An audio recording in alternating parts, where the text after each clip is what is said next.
우리 함께 기도하겠습니다. 하나님 아버지, 또 하루를 시작하는 우리 성도들을 축복합니다. 주께서 오늘도 동행해 주시길 원합니다. 우리의 말과 행실과 감정 가운데 하나님의 은혜가 있게 하여 주시고 삶 속에 주님을 닮아가는 흔적들이 열매로 남을 수 있도록 우리에게 부활의 능력을 부어 주옵소서. 예수님의 이름으로 기도합니다. 아멘. 우리 찬송가 165장입니다. 주님께 영광 찬양하시겠습니다.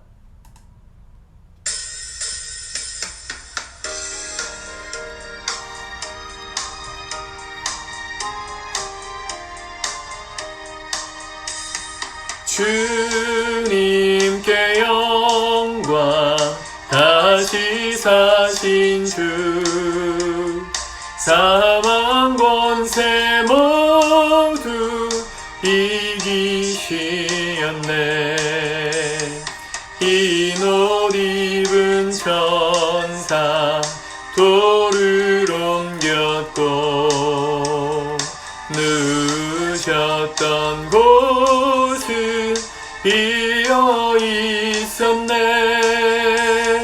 주님께 영광 다시 사신 주 사망 권세 모두 이기시었네.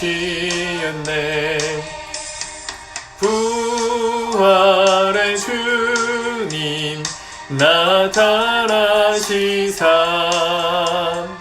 두려움과 의심 물리치셨네.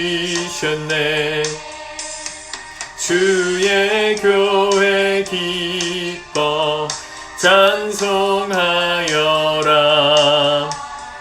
다시 사신 주님 이겼네. 주님께 영광 다시 사신 주 사망 권세 모두 이기시었네.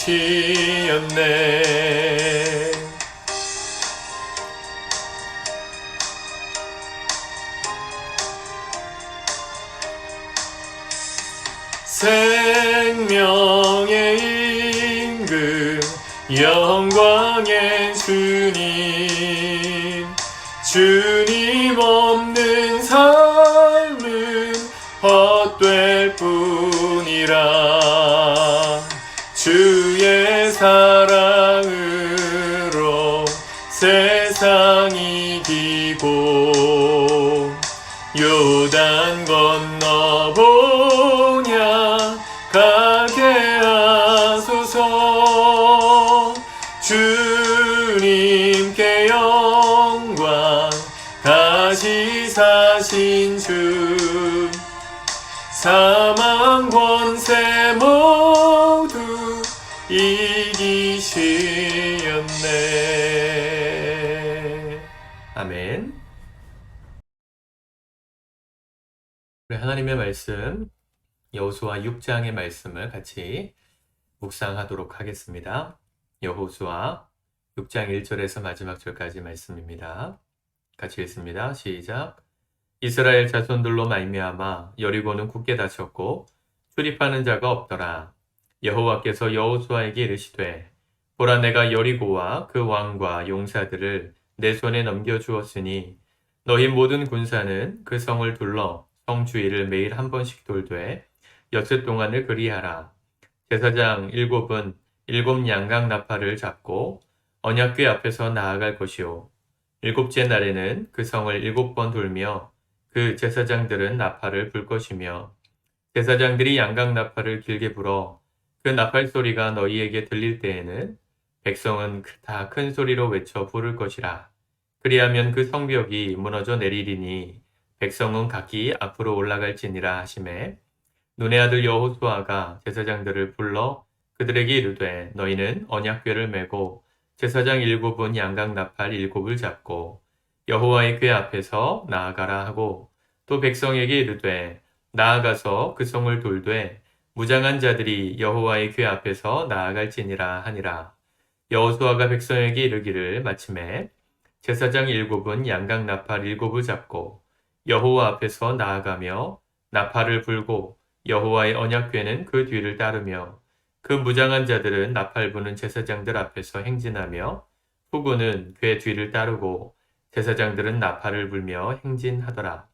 여호수아가 백성에게 명령하여 이르되 너희는 외치지 말며 너희 음성을 들리게 하지 말며 너희 입에서 아무 말도 내지 말라. 그리하다가 내가 너희에게 명령하여 외치라 하는 날에 외칠지니라 하고 여호와의 궤가 그 성을 한 번 돌게 하고 그들이 진영으로 돌아와서 진영에서 자니라.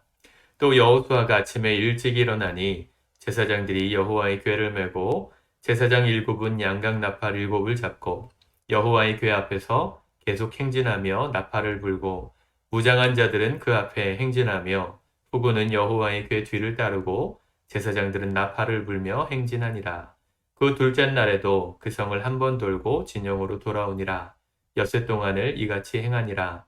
일곱째 날 새벽에 그들이 일찍 일어나서 전과 같은 방식으로 그 성을 7번 도니 그 성을 7번 돌기를 그날 뿐이었더라. 7번째에 제사장들이 나팔을 불 때에 여호수아가 백성에게 이르되 외치라. 여호와께서 너희에게 이 성을 주셨느니라. 이 성과 그 가운데 있는 모든 것은 여호와께 온전히 바치되 기생 라합과 그 집에 동거하는 자는 모두 살려주라. 이는 우리가 보낸 사자들을 그가 숨겨주었음이니라. 너희는 온전히 바치고 그 바친 것 중에서 어떤 것이든지 취하여 너희가 이스라엘 진영으로 바치는 것이 되게 하여 고통을 당하게 되지 아니하도록 오직 너희는 그 바친 물건에 손대지 말라. 금과 동철 기구들은 다 여호와께 구별될 것이니 그것을 여호와의 곳간에 드릴지니라 하니라. 이에 백성은 외치고 제사장들은 나팔을 불며 백성이 나팔 소리를 들을 때에 크게 소리질러 외치니 성벽이 무너져 내린지라. 백성이 각기 앞으로 나아가 그 성에 들어가서 그 성을 점령하고 그 성 안에 있는 모든 것을 온전히 바치되 남녀노소와 소와 양과 나귀를 칼날로 멸하니라. 여호수아가 그 땅을 정탐한 두 사람에게 이르되 그 기생의 집에 들어가서 너희가 그 여인에게 맹세한 대로 그와 그에게 속한 모든 것을 이끌어내라 하매 정탐한 젊은이들이 들어가서 라합과 그의 부모와 그의 형제와 그에게 속한 모든 것을 이끌어내고 또 그의 친족도 다 이끌어내어 그들을 이스라엘의 진영 밖에 두고 무리가 그 성과 그 가운데에 있는 모든 것을 불로 사르고 금과 동철 기구는 여호와의 집 곳간에 두었더라. 여호수아가 기생 라합과 그의 아버지의 가족과 그에게 속한 모든 것을 살렸으므로 그가 오늘까지 이스라엘 중에 거주하였으니 이는 여호수아가 여리고를 정탐하려고 보낸 사자를 숨겼음이었더라. 여호수아가 그때에 맹세하게 하여 이르되 누구든지 일어나서 이 여리고 성을 건축하는 자는 여호와 앞에서 저주를 받을 것이라. 그 기초를 쌓을 때에 그의 맏아들을 잃을 것이요 그 문을 세울 때에 그의 막내 아들을 잃으리라 하였더라. 여호와께서 여호수아와 함께 하시니 여호수아의 소문이 그 온 땅에 퍼지니라. 아멘. 드디어 여리고성을 점령하는 말씀이 기록되어져 있습니다. 여리고성을 치러 가기 전까지의 모든 의식들, 요단강을 건너고 할례를 행하고 또 그곳에서 6월절을 보내면서 하나님께서 주시는 백성으로서의 정체성을 다졌던 이스라엘 백성들이 이제 하나님의 명령을 따라 여리고를 점령합니다. 여리고를 무너뜨리는 방법이 참 독특하고 우리가 잘 아는 말씀이죠. 6일 동안 성을 한 번씩 제사장들이 나팔을 불면서 사람들은 침묵하는 가운데 한 번씩 돌다가 마지막 7번째 날에는 7번 돌고 함께 외칠 때 성벽이 무너질 것이다.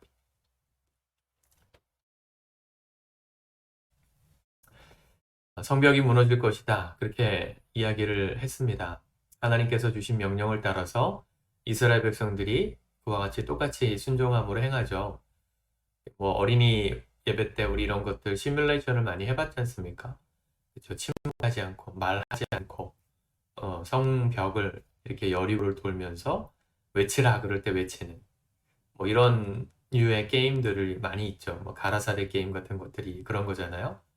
얼마나 말씀대로 순종하느냐 그런 것들을 테스트하는 게임들이죠. 사실은 이 이스라엘 백성들의 마음에는 굉장히 두려움이 있었을 것입니다. 많은 용사들과 무기를 든 자들이 앞장서고 가긴 했지만 함께 뒤따라가는 백성들 입장에서는 굉장히 무서웠을 거예요. 이 고대의 성벽이라는 것은, 성을 무너뜨린다는 것은 굉장한 희생을 감수해야 되는 일입니다. 실제로 여리고 성에서 이 성벽 밖을 돌고 있는 이스라엘 백성들을 공격하려고 그랬으면 얼마든지 공격할 수 있죠. 우리는 전투의 기본 원칙을 알고 있잖아요. 언제나 공격하는 쪽이 수비하는 쪽보다 4배 정도는 많아야 이깁니다. 그 말은 수비가 절대적으로 유리하다는 거예요. 성벽에서 진을 치고 버티면 아무리 많은 숫자의 적군이 쳐들어와도요, 감당할 수 있다는 거죠. 여리고는 고대의 아주 큰 도시였고 웅장한 성이었습니다. 지금도 그 터가 남아 있는데요. 아주 고대 시대로부터 이곳은 유명한 성읍이었기 때문에, 천혜의 요새였기 때문에 이 방어를 하려고 그랬으면 많이 할 수 있었을 거예요. 근데 참 재밌는 것은 하나님은 그런 상황에서 이스라엘 백성들에게 침묵하라고 하시죠. 침묵하라고 하신 의미가 뭘까요? 하나님께서는 우리의 입술의 말들을 잘 지켜가기를 원하시는 거라고 저는 생각합니다. 두려움과 또 공포와 또 언제 날아올지 모르는 그런 화살, 그런 것들의 위협을 앞에 두고서 얼마나 많은 불평이 있을 수 있겠습니까? 왜 이렇게 해야 되나? 왜 이대로 아무 말 없이 그냥 점령하면 되지? 6일 동안 이런 세레모니를 하나? 여러 가지 말들로 우리가 불평할 수 있잖아요. 하나님은 불평하는 가운데 역사하실 수 없습니다. 모세가 출애굽했을 때도 모세의 지도력을 놓고, 또 모세가 구스 여인과 결혼한 것을 놓고 이스라엘 백성들 사이에 불평했던 사람들이 있습니다. 지도자급의 사람들도 불평했고, 또 민족이, 한 족속이 불평하기도 했어요. 하나님은 불평하는 백성과 함께 일하실 수 없습니다. 그래서 심판하셨어요. 그래서 아예 이번에는 하나님이 아무런 말도 내지 말아라. 하나님이 하시는 일을 잠잠히 보는 것입니다. 그와 같은 일을 했을 때 실제로 이 성벽이 무너지고 이 모든 성읍에 있는 재산을 다 거두어 들여서 여호와의 곳간, 하나님의 재산으로 이 수납하는 그런 장면이 나오죠. 그리고 정탐할 때 도와주었던 기생 라합과 그의 가족들, 그들은 무사하게 구출해주는 장면이 기록되어져 있습니다. 그때도 말씀드렸지만 지금도 이 성벽이 무너진 자리에 이 그을음, 불에 탄 흔적들이 여전히 남아 있어요. 왜 그랬냐면 25절에 보면 24절에 보면 무리가 그 성과 그 가운데 있는 모든 것을 불로 살랐다. 불을 질렀다는 것이죠, 성읍에. 그런데 이 기생 라합이 살았을 것으로 추정되는 한쪽 성벽 귀퉁이만 무너지지도 않고 불에 타지도 않았습니다. 놀라운 거죠. 하나님은 하나님의 뜻대로 주님 편에 서는 자들을 언제나 지키시고 보호하시는 분이십니다. 하나님을 부정하고 싶어하는 사람들이 이러한 장면들을 볼 때 하나님의 편애하시는 하나님이다. 왜 가나안 사람들, 여리고 사람들은 비참하게 다 죽이시고 이스라엘 백성들만 편애하셔가지고 이렇게 살리시는가?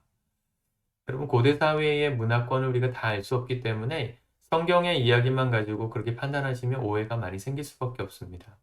하나님이 이방 백성들을 심판하실 때 소돔과 고모라를 심판하시고 세상을 물로 쓸어버리시고 하실 때 그와 같은 상황들 속에서 하나님 왜 쓸어버리셨는지에 대해서 구체하게 설명하지 않으시죠. 우리 이 독자들을 위해서 해설하지 않으세요. 성경은 사실을 기록한 책이기 때문에 하나님의 의도는 우리가 행간을 통해서 이해해야 합니다.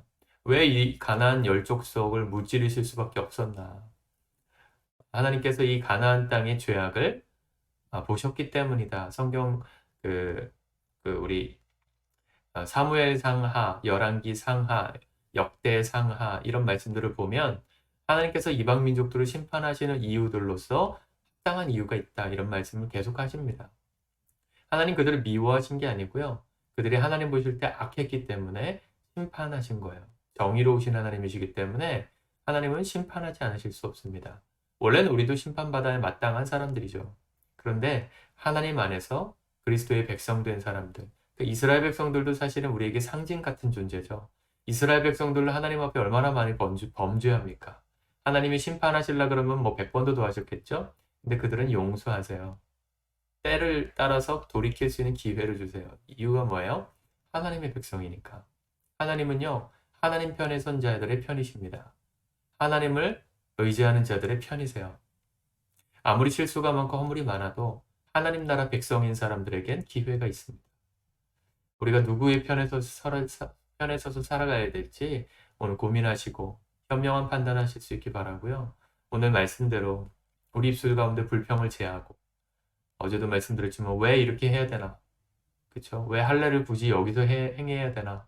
얼마든지 불평의 말들로 말할 수 있지만 우리 입술이 어떻게 말하느냐는 내가 선택하는 게 아니라 나의 신앙이 선택하는 겁니다. 내가 무엇을 믿고 있느냐가 내 입술의 말을 결정해요. 근심하고 염려할 일들이 많습니다. 그럼 뭘 믿고 있는 거예요? 세상을 믿고 있는 거예요. 돈을 믿고 있는 것이고 내 주변 환경들의 어떤 상황들을 믿고 있는 거예요. 그러면 불평이 나올 수밖에 없습니다. 돈이 모자라거나 건강이 나빠지거나 주변 관계들이 안 좋아지면 불평이 나오죠. 왜? 그걸 믿고 사니까. 근데 하나님을 믿고 살면 우리 입술을 지킬 수 있어요. 우리 마음의 생각도 지키려고 노력할 수 있어요. 왜? 하나님께서 우리의 선하신 주인이심을 정말 믿는다면 그분께서 우리를 선하게 인도하시지 않으시겠습니까? 그게 안 믿어진다면 의심하고 있는 거죠. 하나님이 의심스러운 거죠. 하나님이 선하시다는 것을 안 믿어진다는 것이죠. 아무리 좋게 얘기해도 성도 여러분, 우리의 입술이 결국 우리의 신앙을 대변합니다. 저는 목회자니까 성도들 앞에서 긍정적이고 좋은 얘기를 하려고 노력해요. 사실은 그렇게 긍정적이고 좋은 이야기들로 희망을 말하려고 하는 이유는 하나님이 그러신 분이심을 믿기 때문입니다. 눈에 보이는 환경이 뭐가 보여서가 아니라요. 하나님께서 당신의 백성들을 선하게 인도하시지 않겠는가. 그걸 믿기 때문에 당황하지 않고 두려워하지 않고 하나님의 선하심을 인정하면서 긍정적인 말들을 해드리는 거예요. 여러분, 무엇을 믿고 사는지에 따라 우리가 하는 말들이 달라집니다. 부부간에, 또 친구간에, 성도들 간에 내 입술 가운데 불평이 자꾸 나온다. 내 믿음을 돌아보셔야 됩니다. 오늘 여호수아 시대에 이스라엘 백성들의 입술을 막으셨습니다. 때로는 이런 침묵이 우리를 훈련시킵니다. 내 입술에 불평이 나올 것 같고 긍정적인 고백이 나오지 않을 것 같다면 그러면 침묵하는 것도 방법이에요. 입술을 닫고 하나님께서 하실 일을 지켜보십시오. 묵묵하게.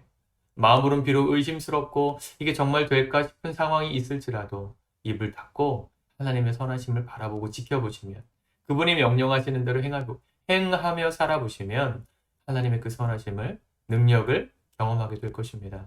저는 여러분들의 삶 가운데 이러한 경험들이 풍성해질 수 있기를 축복합니다.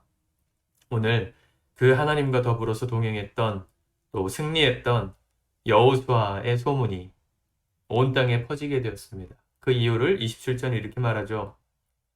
여호와께서 여호수아와 함께 하시니, 하나님이 나와 함께 하시는 삶, 우리 입술을 닫고 그 하나님이 말씀하신 대로 순종하는 삶, 세상 가운데 우리의 영향력이 커지고 그 하나님의 이름이 높아지게 되는 축복의 통로로 저와 여러분들이 쓰임받기를 축복합니다.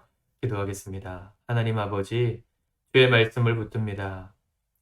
세상을 바라보고 사람을 믿고 내 환경적인 것들을 믿으면 자꾸만 우리 입술은 불평이 나올 수밖에 없고 불안할 수밖에 없고, 하나님, 우리 안에 하나님을 향한 원망이 나올 수밖에 없습니다.